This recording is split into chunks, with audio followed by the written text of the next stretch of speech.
Yeah, hello guys. Welcome to another question number 2 this time. Uh, this question says, will the shear diagram for a triangular distributed load be parabolic? Okay, to understand the nature of the shear diagram, let's go over some of the basics of how to look at, or at least of how I look at the load itself. Okay, for example, if we have a simply supported beam like this with a uniformly distributed load of magnitude W and a length L,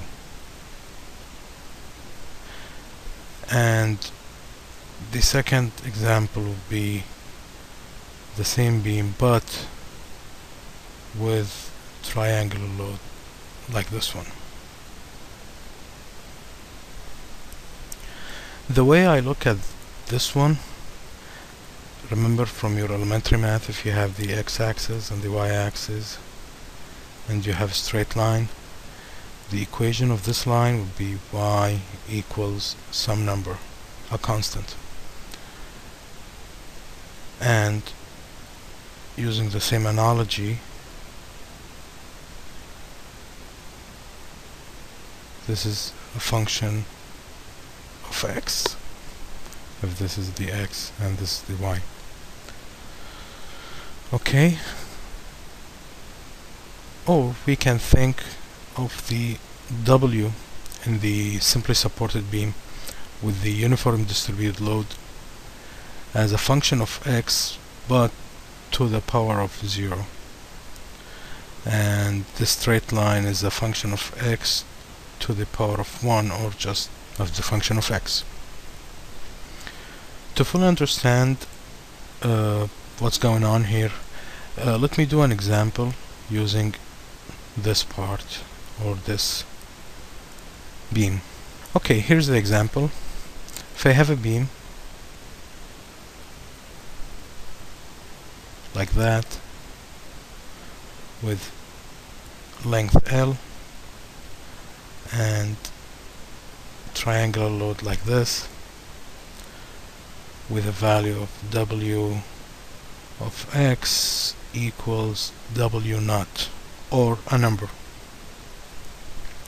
and this is point A and this is point B, and we want to understand how to get the shear and bending moment diagram for this beam.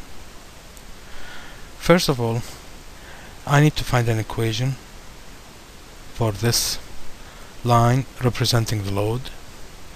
So assuming that my axes are right here, so at this point is 0 and 0, the origin, and this is the y-axis and this is the x-axis. What I can do, I can simply say that I have a point 0 and 0 and another point which is L and W naught. Okay, so the line, it's a straight line, so the equation of the straight line is in the form of y equals mx plus b. So now I'll use these points with this equation to get an equation for the line. It's very straightforward, but I'd like to go step by step just as a revision for everybody. First point is at x equals 0, the y equals 0. So 0 equals m multiplied by 0 plus b. That will give me b equals to 0. And for the second point, at x equals L, y equals W naught. So it's W naught equals m L. That will give me m, which is the slope of the line, equals W naught over L. So y of x, or the y equation, or the equation of the line, will be this slope, which is w naught over L x plus b, which is 0. So this is the equation of the line, or we can say that w of x can be represented by w naught over L x. Okay, and just a quick correction here. I would say just this is w naught. I shouldn't have said this is wx equals w naught. So this is the equation of the straight line. Now if you kept up with the tutorials I posted in this channel, one of the tutorials talks about the relation between the distributed load and the shear diagram and the moment diagram. How are they related? They're related through the equation fourth derivative of y with respect to x will equals to minus w. And they have a full tutorial on how did we derive this, or at least how where did we get it from. So from this I can substitute the w. So I will have the fourth derivative with respect to x will equal negative w naught over L multiplied by x. So that's the equation I have. If I integrate this once, I will get EI, and I'm assuming, guys, there is an EI here, so let me just get rid of the EIs for now. So if I integrate this equation right here, I would get what is called the shear equation, which is equals to minus w naught over L x squared over 2 plus c1, the constants of integration, and integrated one more time to get the mx equation, which is minus w naught over L x cubed over 6 plus c1x plus c2. Now I need a value for c1 and c2. Using the boundary conditions, I can use the moment equation. What I'm interested in is finding an equation for the moment and an equation for the shear force. Okay, so what do we have so far? At x equals to 0, I have a 0 moment, because remember I have a hinge on a roller, and this is the loading I'm having. So m at both ends equals to 0. Now if I substitute, that's going to be 0 equals to 0 plus 0 plus c2. That will give me that c2 equals to 0. I'm done with c2. Now at x equals L, m equals 0 as well. So we have 0 equals minus w naught L cubed, I'm substituting L instead of x, plus c1 L and plus c2, which is 0. Now I try to solve for c1. If I solve for c1 quickly, I will get this, and if I move this to the other side, it's going to be negative. The L's cancel. Okay, so c1 should equal to w naught L over 6. Now I can go ahead and write the equations for the moment and the shear.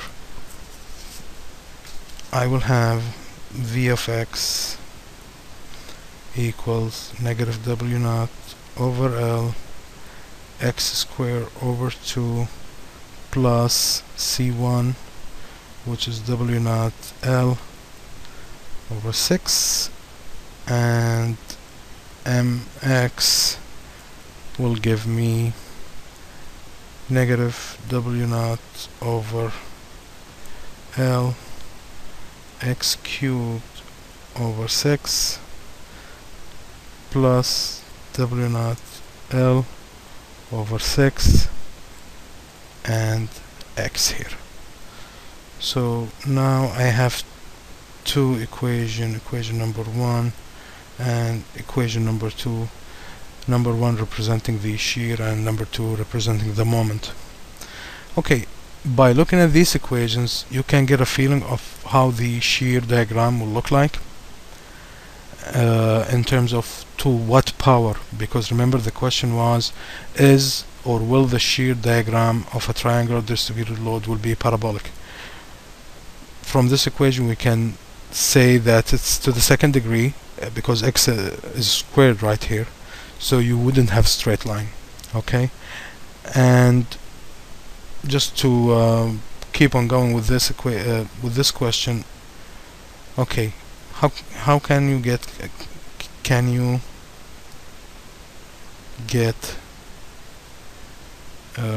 let's say m max?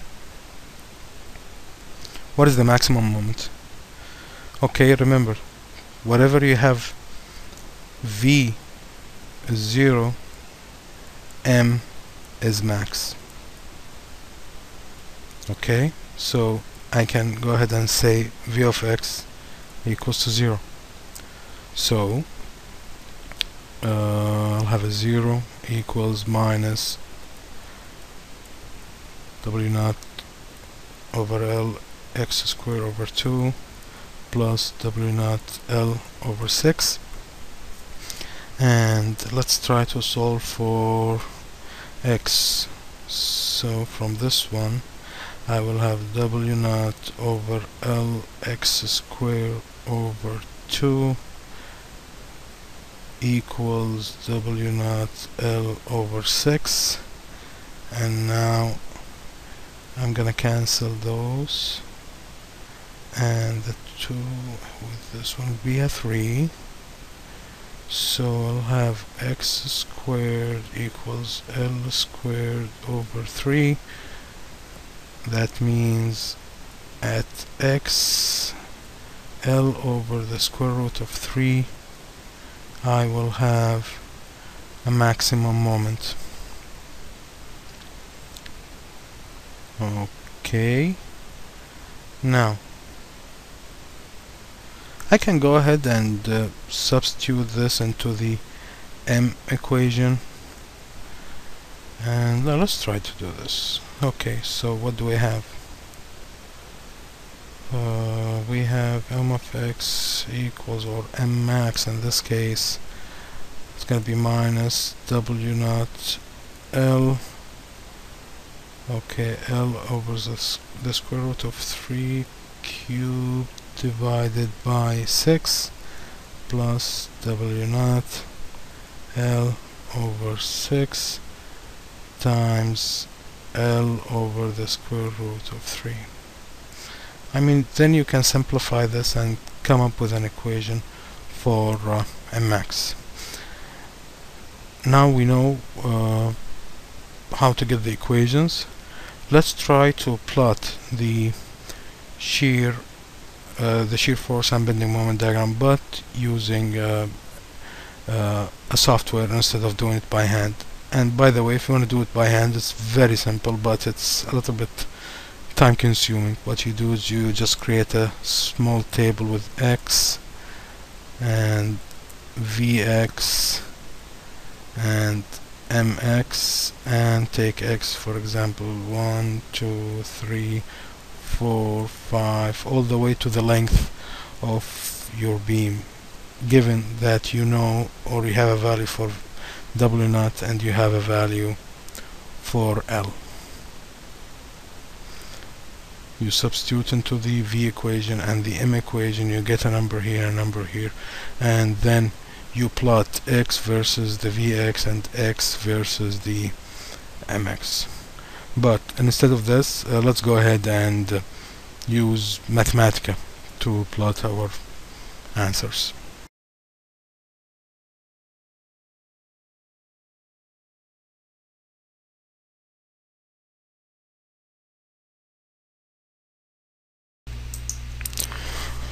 Okay, so we have Mathematica up and running. Let's just go ahead and use it to draw the equations we got for the shear force and the bending moment.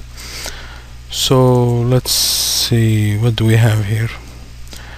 I do have v of x I hope I did it correctly, equals negative w naught over L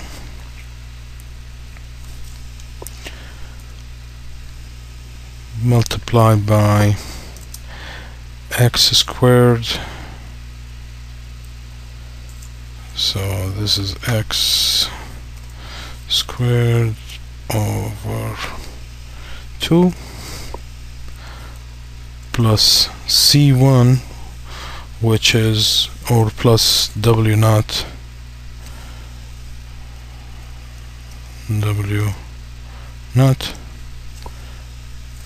multiplied by L, and the whole thing is over 6. Okay, we'll save this into the memory. Then we will have m of x equals, I'm just going to use the same equation with little modification. So we have x cubed over 6, and we have an extra x in here. Okay, the command to plot in Mathematica can be found here under 2D, plot. So no, let's do two functions. We want to plot them on the same graph.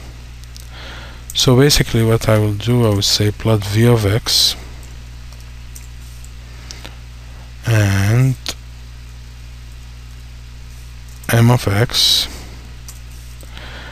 and the variable is x, the beam length starts from 0, and the length, okay, let's say it has a length L, so we need to define a couple of things up here. So let's assume that w naught equals 10 units, whatever the units you like, kilonewtons per meter, pound per foot, kips per foot.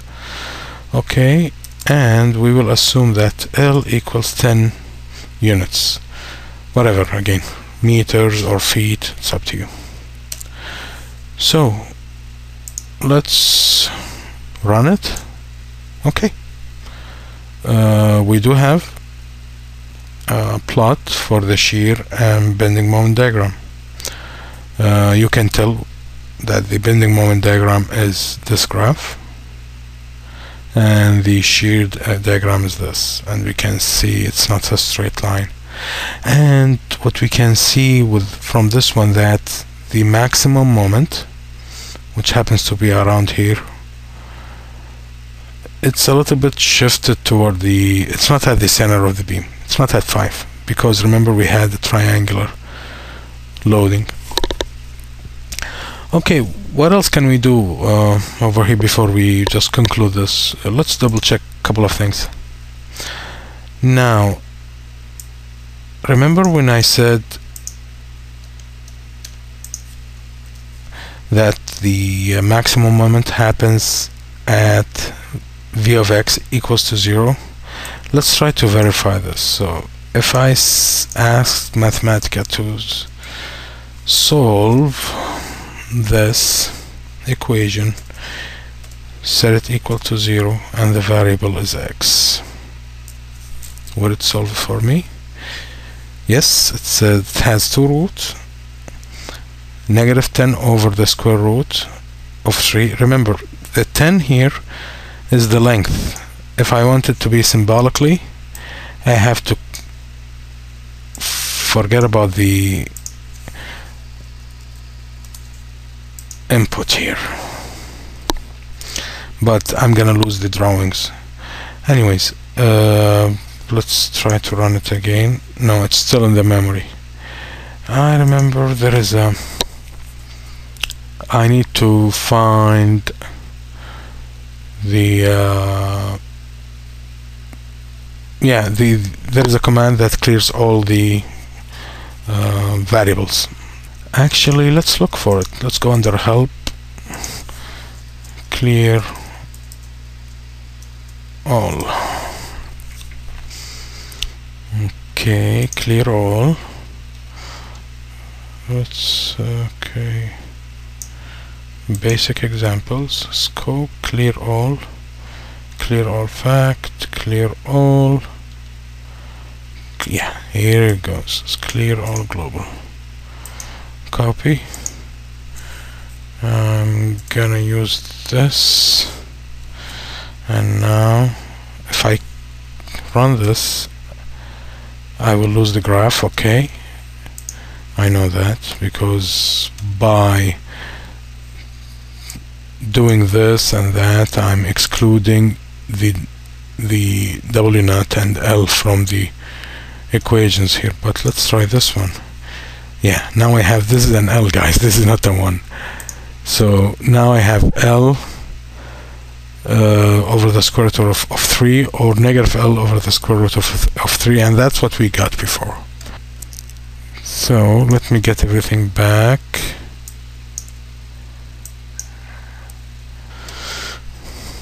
Okay, so just a quick recap. We defined the W naught to be 10 units and the L to be 10. We entered the V of X equation and M of X equation, and we asked the program to plot it, and we have this plot, and we can see that the maximum moment is at 0 shear.